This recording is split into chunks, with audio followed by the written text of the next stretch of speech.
campaign, arguing that the bombs dropped in Vietnam exploded in our cities because of neglect, that we should be rebuilding at home rather than killing abroad. And there was great despair because of these two dramatic assassinations of King and Robert Kennedy. The movement in some sense was heavy to Semitic extent, but forming at the mouth of concern. And Humphrey, those thought should have moved away from Johnson quicker, and he did not. The reason trying to connect one leg with Johnson and one with people. And by the margin of our hesitation and of our despair, Nixon using the crack by 500,000 votes. It has made me very sensitive to people using the crack of our indecision. Because 1980 in New York, Kennedy and Carter couldn't quite make that connection there. And Reagan, we thought to be absurd at that point, eased and crack. In 2000, Gore ran, still feeding off the votes of the 848 campaign, and really won the election. To stop the count, 27,000 uncounted votes in DeVal County. They won, but they lost. But the 4 million votes that went to Nate was a big factor in being that close in the first place. So Bush eased in the crack. I don't want to see Trump come in the crack.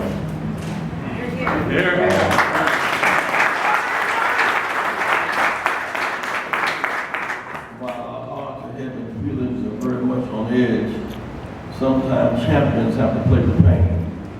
And I would rather play the pain of Hillary winning than Trump. That's kind of brings us from then to now. We have some big decisions to make the next few days, but 6 days was the first convention. And the reason I think I wept that night when President Barack was announced the winner. He did cry. You could see with some tears in his eyes on the night. Well, we were at the same spot where the meetings had taken place 40 years earlier, the very same place in Grant Park. And I wished for a second time that Dr. King, Medgar Evers, could have been there to have seen the fruits of their labors. I was thinking about the memory and those who marched in the South were either there that couldn't afford to be there that night. Those are kind of high price slots we were standing in that night. And I just wished for them being there, but the fruits of their labors were born that night and the struggle continues. Remember, you were pushing, trying to make things happen in '68, running the risk of getting your head cracked. In '72, you went to the Democratic National Convention, and the guy who was directing the police had a seat at the convention. You challenged his seat, and if I'm not mistaken, you ended up replacing quite a bit of the Daily delegation on the floor of that convention. Well, in '72, we were trying to operate under the government rules of multicultural, diverse coalition campaigning. And the Daily Force is determined to maintain control over creativity and control over inclusion. And so we put the delegation together according to the rules, and we got the convention. And then you could see us, I see the Daily Convention.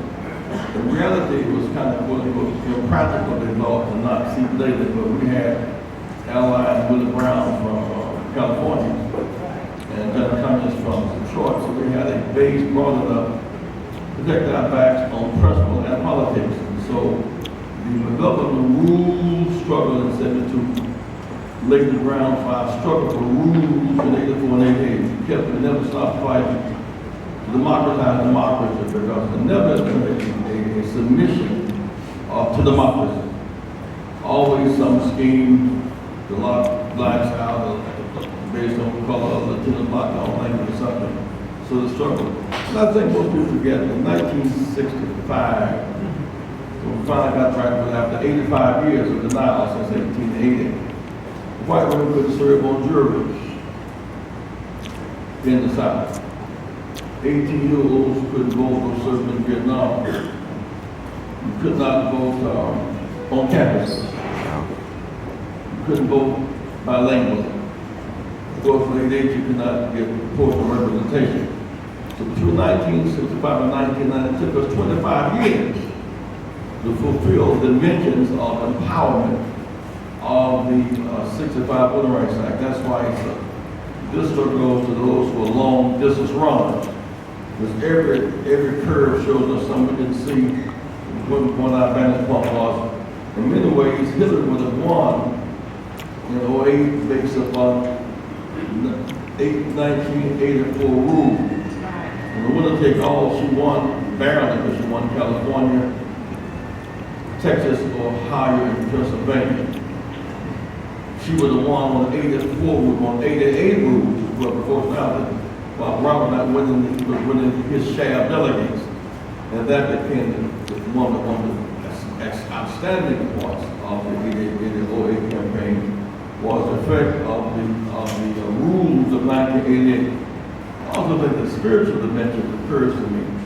I remember Jim Hightower saying in the will of the legislature in Texas that we were looking for a progressive. We didn't think it would be black. Well, that's such a cultural disconnect between black and white progressives, which we still live in this room, we're dealing with even today. But we got to keep working on that disconnect. And I also remember President Rock saying at some point in time, he said, I was at the debate in Columbia with Mondale and Hart, and I said to myself, this thing can happen. And I think about the idea that some youth and audience looked at that debate and said, this thing can happen. The sowing seeds matter. Some of us want to sow seeds tonight and pick fruit tomorrow morning.